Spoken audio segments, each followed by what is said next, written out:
Hey guys, this is P tiger and welcome back to know your universe. और आज की इस know your universe की video के अंदर हम बात करने वाले हैं मार्वल कॉमिक्स की 10 रिंग्स के ऊपर और मार्वल सिनेमैटिक यूनिवर्स की 10 चूड़ियों के ऊपर। तो जैसा कि आप सब जानते हैं कि 10 रिंग्स जो है कॉमिक्स के अंदर एक बहुत ज़्यादा पावरफुल आर्टिफैक्ट दिखाया गया है, जिसको मार्वल सिनेमैटिक यूनिवर्स के अंदर हमें थोड़ा सा चेंज करके उसकी फॉर्म को दिखाया गया था। अब ये चेंजेस क्यों की गई थी, किस वजह से की गई थी, 10 रिंग्स क्या हैं, ये कहाँ से आए हैं, इन सारी की सारी चीज़ों के ऊपर हम अपनी आज की इस वीडियो के ऊपर डिस्कशन करने वाले हैं। और मैं डिटेल में आपको 10 रिंग्स के कॉमिक्स ओरिजिन के बारे में बताने वाला हूँ। सो गाइस, इस वीडियो को स्टार्ट करने से पहले मैं आपको बता देना चाहता हूं कि अगर आप हमारे चैनल में फर्स्ट टाइम आ रहे हैं तो मेरी आपसे एक ही रिक्वेस्ट है कि चैनल को सब्सक्राइब करना बिल्कुल भी मत भूलिएगा। और नो योर यूनिवर्स की सीरीज के अंदर हम इसी तरह मार्वल कॉमिक्स की अलग अलग बीइंग्स, मिस्ट्रीज और आर्टिफैक्ट्स वगैरह के ऊपर डिटेल के अंदर बात करते ही हैं। तो अगर आप इस तरह के और भी ज्यादा इंपॉर्टेंट टॉपिक्स के अंदर इंटरेस्टेड हैं तो आपको नीचे डिस्क्रिप्शन में लिंक मिल जाएगा इसके बाकी के सारे एपिसोड्स का, जिसके अंदर हम अब तक बहुत कुछ कवर कर चुके हैं। सो गाइस, चलिए बिना टाइम को वेस्ट किए फौरन से अपनी आज की इस वीडियो को स्टार्ट करते हैं।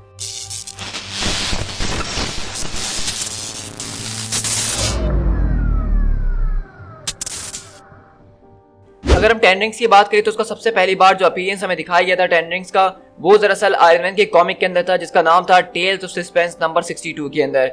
जिसको स्टैनली सर ने खुद अपने हाथों से लिखा था। और इसका जो विलन जिसके जरिए 10 रिंग्स को इंट्रोड्यूस करवाया गया था, मैंडेरिन, उसको इंट्रोड्यूस करवाया गया था टेल्स ऑफ सस्पेंस नंबर 50 के अंदर, जो कि उससे 12 इश्यूज पहले था। अब अगर हम इसके 10 रिंग्स के ओरिजिन की तरफ बढ़े कि कॉमिक्स में हमें क्या ओरिजिन इसका दिखाया जाता है, ये रिंग्स कहाँ से आई हैं, तो बताया जाता है कि दरअसल ये रिंग्स जो हैं ये एक एलियन ओरिजिन की हैं और एक ये एलियन स्पीसीज को बिलोंग करती हैं जिनका नाम मक्लॉइंस है। अब दरअसल होता ये है कि बहुत सालों पहले जो है चाइना की एक वैली के अंदर, जिसको वैली ऑफ स्पिरिट्स कहा जाता है, वहाँ पे मैंडेरिन जो है इन रिंग्स की तलाश में निकलता है। मतलब वो एग्जैक्टली इन रिंग्स को ढूंढने के लिए नहीं निकला था, बल्कि उसका वहाँ पे अचानक से इत्तेफाक पड़ जाता है उस वैली में जाने के लिए। और वो खोजते खोजते एक ड्रैगन लाइक स्केलेटन के पास पहुंचता है, जहाँ पे वो देख सकता है कि पहाड़ों के अंदर एक बहुत बड़ी सी ड्रैगन का स्केलेटन है, जो कि काफी सालों से यहाँ मौजूद है, क्योंकि दरअसल जो मक्लॉइंस स्पीसीज हैं वो कुछ ड्रैगन जैसे ही दिखने वाली हैं। अब वो उन ड्रैगन स्पीसीज के बारे में और जानने की कोशिश करता है और उसी कार के अंदर और आगे जाने की कोशिश करता है। तो तब जाके उसको वहाँ पे एक स्टारशिप मिलता है, जो कि एक स्पेसशिप होता है और ये उन्हीं मक्लॉइंस का स्पीसीज का होता है, जिसके जरिए वो लोग अर्थ के ऊपर आए थे। अब मैंडेरिन की सारी चीजें देख के क्यूरियोसिटी बहुत ही ज्यादा बढ़ चुकी थी और वो उनके इंटरस्टेलर क्राफ्ट के इंजन के अंदर जाके चेक करने की कोशिश करता है कि इसके अंदर क्या है और क्या नहीं। और तभी जाके उसके उस जहाज के कैप्टन का एक मैसेज मिलता है जिसका नाम एक्सॉन कार था, जो कि मक्लॉइंस का एक लीडर था जो कि इस जहाज को चला रहा था। और वो बताता है कि किस तरह वो मक्लॉय 4 नाम के एक प्लेनेट से आया है और वो अर्थ के ऊपर इसीलिए आए थे ताकि वो देख सकें कि इस गैलेक्सी के अंदर और कौन कौन से प्लेनेट हैं जहाँ लाइफ फॉर्म्स पाई जाती हैं। लेकिन वो बताते हैं कि किस तरह से जब वो अर्थ के ऊपर आए तो यहाँ पे जो अर्ली ह्यूमंस हुआ करते थे, उन्होंने उनको एज अ ड्रैगन समझा और उनके ऊपर अटैक करना शुरू कर दिया, जिसके बीच उन्होंने उन सारे के सारे स्पीसीज को मार दिया था। और इसीलिए ये जब से जहाज जो यहीं पे इस गुफा के अंदर कैद है, जिसके बारे में आज तक किसी को नहीं पता था। लेकिन मैंडेरिन जब इस जहाज के और भी ज्यादा चीजों को देखने की कोशिश करता है, क्योंकि ये जहाज एक खजाने से कम नहीं था, एक अनलिमिटेड सोर्स ऑफ नॉलेज थी, जिसके जरिए वो उसको एक्सप्लोर करके बहुत ज्यादा जबरदस्त किस्म की नॉलेज हासिल कर सकता था। और मैंडेरिन ने बिल्कुल ऐसा ही करा कि उसने जानना चाहा कि किस तरह से इस पूरी की पूरी स्पेसशिप को पावर अप किया जाता है, इसका पावर सोर्स क्या है। और तब जाके उसको पता चलता है कि इस इंटरस्टेलर क्राफ्ट का जो इंजन है उसको एक जबरदस्त किस्म की पावर सोर्स दी गई है और वो पावर सोर्स कुछ और नहीं बल्कि 10 रिंग्स होती है। तो ये देखना थोड़ा सा ऑड है कि दरअसल 10 रिंग्स ऑफ पावर जो हैं, जिनको हम अलग अलग पावर्स के लिए इस्तेमाल करी जाती है कॉमिक्स के अंदर, वो दरअसल इस पूरे के पूरे जहाज का एज अ पावर सोर्स इस्तेमाल की जाती थी और मक्लॉइंस ने ही वो बनाई थी और वो उनके जहाज को यहाँ पे लेकर आई, तभी मैंडेरिन के हाथ वो रिंग्स लगी। अब इसके बाद से ही जब मैंडेरिन के हाथ में वो रिंग्स लग गई तो उसने शुरू में तो उसको नहीं पता था कि इसके अंदर अलग अलग पावर्स मौजूद हैं, लेकिन जैसा कि वो रिंग्स अपने पास अब ले चुका था तो ओवर द इयर्स उसने अपने सारे के सारे स्किल्स को यूटिलाइज करने की कोशिश करी, जितना हो सका उस जहाज से उसने सीखने की कोशिश करी और इन दी एंड उसने सारे के सारे रिंग्स के ऊपर अपना पर्सनल कमांड हासिल कर लिया।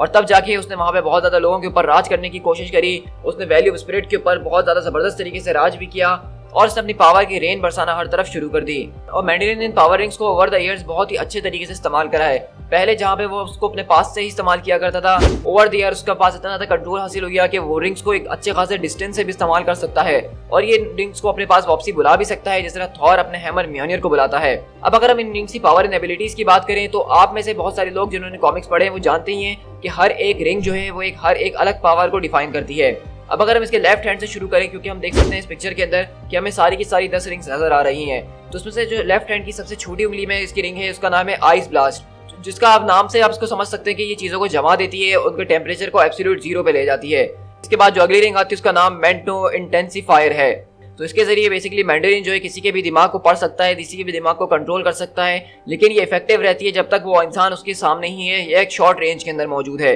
यानी कि इस रिंग के जरिए वो एक तरह का टेलीपैथ बन सकता है। इसके बाद हमारे पास मिडिल फिंगर में जो रिंग है वो है इलेक्ट्रोब्लास्ट। अब इसको देख के तो आप बिल्कुल समझ ही चुके होंगे कि इसके अंदर जो है एक तरह का इलेक्ट्रिक ब्लास्ट मौजूद होता है, जिसके जरिए मैंडेरिन इलेक्ट्रिक ब्लास्ट वगैरह छोड़ सकता है। और इसका जो ब्लास्ट है वो इतना ज्यादा खतरनाक है कि इसकी अब तक की अपर लिमिट जो है वो अननोन है। इसके बाद जो इंडेक्स फिंगर के में हमारे पास रिंग आपको नजर आ रही है जिसका नाम है फ्लेम ब्लास्ट, तो उसको भी देख के आप इसके नाम से अंदाजा लगा ही सकते हैं कि ये जो है आग के गोले निकालती है, ये चीजों को जला के राख कर देती है और इसके भी जलाने की जो पावर है वो बहुत ज्यादा है और इसका भी मैक्सिमम आउटपुट जो है वो आज तक अननोन ही है। इसके बाद अगर इसके थंब के अंदर जो रिंग है जो कि व्हाइट लाइट है, ये एक तरह की जो है लाइट को इमिट करती है अपने अंदर से, मतलब इसके जरिए वो जो इलेक्ट्रोमैग्नेटिक स्पेक्ट्रम के अंदर जितनी भी लाइट्स की डिफरेंट फॉर्म्स हैं उन सबको जो है यहाँ पे इस्तेमाल कर सकता है, चाहे वो इंफ्रारेड हो, चाहे वो लेजर लाइट हो, चाहे वो गामा रेज हो या फिर कोई सी भी लाइट वेव हो, उन सबको वो यहाँ पे इस तरह से इमिट कर सकता है इस रिंग के जरिए। इसके बाद अगर हम इसके सीधे हाथ के ऊपर चलें जहाँ पे इसकी छोटी उंगली में हमारे पास ब्लैक लाइट नाम की एक रिंग है, ब्लैक लाइट नाम की एक रिंग है, तो ये जो है दरअसल एक एब्सोल्यूट डार्कनेस क्रिएट कर देती है। मतलब जब तक इसके पास ये रिंग मौजूद होगी, उसके करीब कोई भी शख्स मौजूद होगा तो उसको चारों तरफ एक तरह की ऐसी डार्कनेस क्रिएट कर दी जाएगी जिसमें वो कुछ भी नहीं देख पाएगा और इसकी इस पावर को जो है डार्क फोर्स भी कहा जाता है एक तरह से। इसके बाद जो रिंग फिंगर के अंदर आप रिंग देख सकते हैं सीधे हाथ की, ये है डिसइंटीग्रेशन बीम। अब इसके नाम से बहुत सारे डिफाइन हमें ये कर रही है कि ये जो है चीजों को डिसइंटीग्रेट कर देती है, मतलब मुकम्मल तौर पे उनको एनहाइलेट कर देती है, उनका कोई नामो निशान नहीं बचता है।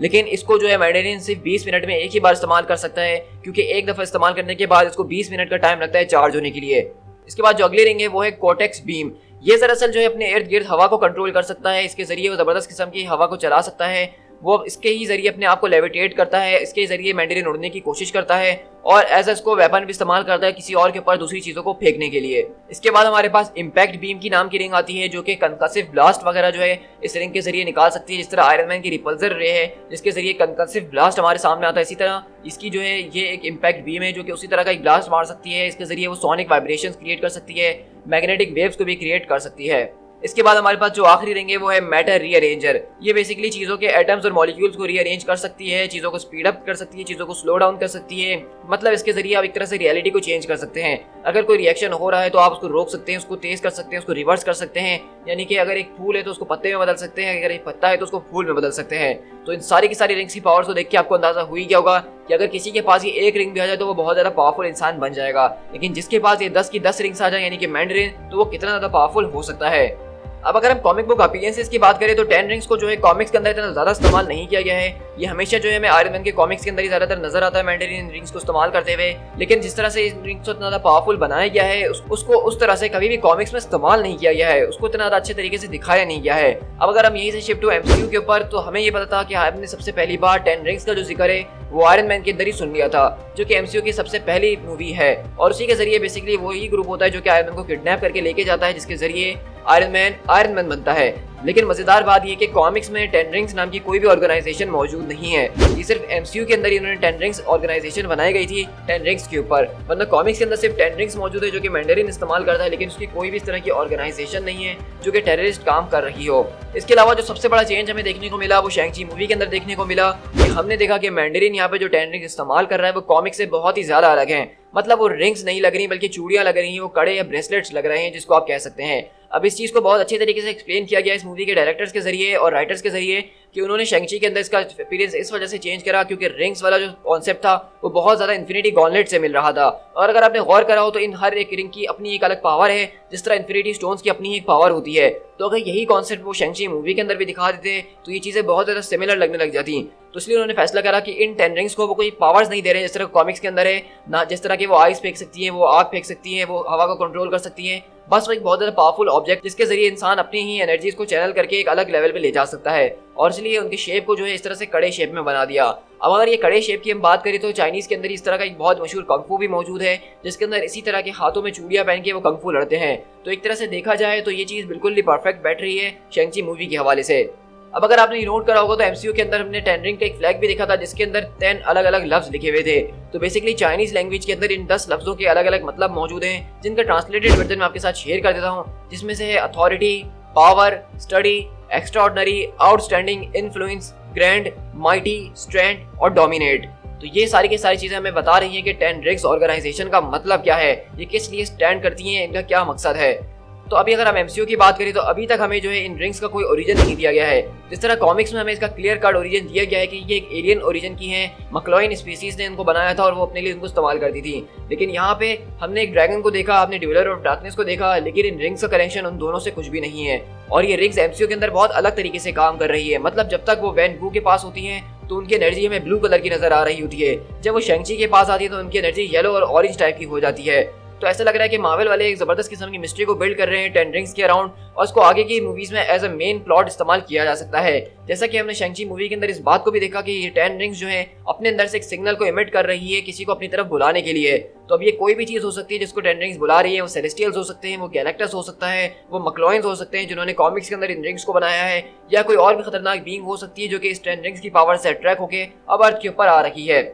अगर हम ऑल इन ऑल बात करें 10 रिंग्स की, तो कॉमिक्स के अंदर वो इतने ज्यादा कोई इंपॉर्टेंट आर्टिफैक्ट्स नहीं है, उसके ऊपर कोई इतने ज्यादा इंपॉर्टेंट जो स्टोरी आर्क्स नहीं बनाए गए हैं कि वो एक इंपॉर्टेंट रोल प्ले कर सके कॉमिक्स के अंदर। लेकिन इस सारी की सारी चीज को मार्वल सिनेमैटिक यूनिवर्स के अंदर काफी हद तक चेंज कर दिया गया है, क्योंकि मार्वल सिनेमैटिक यूनिवर्स के अंदर हमने देखा कि ये चीज बहुत ज्यादा पावरफुल है, जो कि ड्वेलर और डार्कनेस नाम के जबरदस्त किस्म के विलन को हरा सकता है, जो कि सारे के सारे लिटरली लोगों के सोल्स को सक करता है। तो यहाँ से हमें अंदाजा हो गया था कि शेंग-ची के पास जो 10 रिंग्स आए हैं वो कोई हल्की चीज नहीं है, और यही बात उसको वॉन्ग भी बताता है, ब्रूस बैनर भी बताते हैं, और कैप्टन मार्वेल तक बताती है। कैप्टन मार्वेल एक ऐसी शख्स है जो कि पूरे की पूरी यूनिवर्स और अलग अलग एलियन स्पीसीज से मिलती ही रहती है कैजुअली, और उन्होंने जब ऐसी कोई चीज यूनिवर्स में नहीं देखी है तो मानना पड़ेगा कि ये चीज कुछ ज्यादा ही जबरदस्त और धमाकेदार फ्यूचर में होने ही वाली है। तो मैं एमसीयू में 10 रिंग्स के हवाले से काफी ज्यादा एक्साइटेड हो चुका हूँ और देखना चाहता हूँ कि फ्यूचर में इसके ऊपर क्या स्टोरी आर्क्स बनाते हैं, इसको किस तरह से इस्तेमाल किया जाता है। सो गाइस, आई होप कि आपने आज की इस वीडियो के जरिए 10 रिंग्स के हवाले से कुछ नया जाना होगा, सिनेमैटिक यूनिवर्स के अंदर भी और कॉमिक्स के हवाले से भी। तो इस वीडियो ने अगर आपकी कहीं पे भी कुछ भी हेल्प करी है 10 रिंग्स को समझने के लिए, तो मुझे कमेंट करके आप जरूर बताइएगा।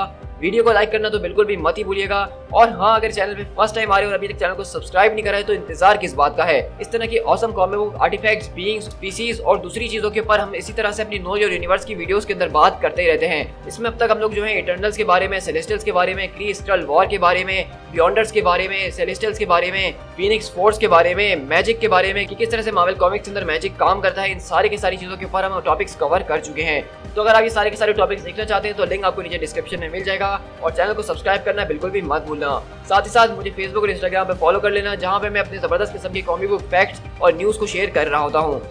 So guys, this is P tiger. मिलते हैं नो योर यूनिवर्स की एक और वीडियो के साथ। Till then, thank you so much.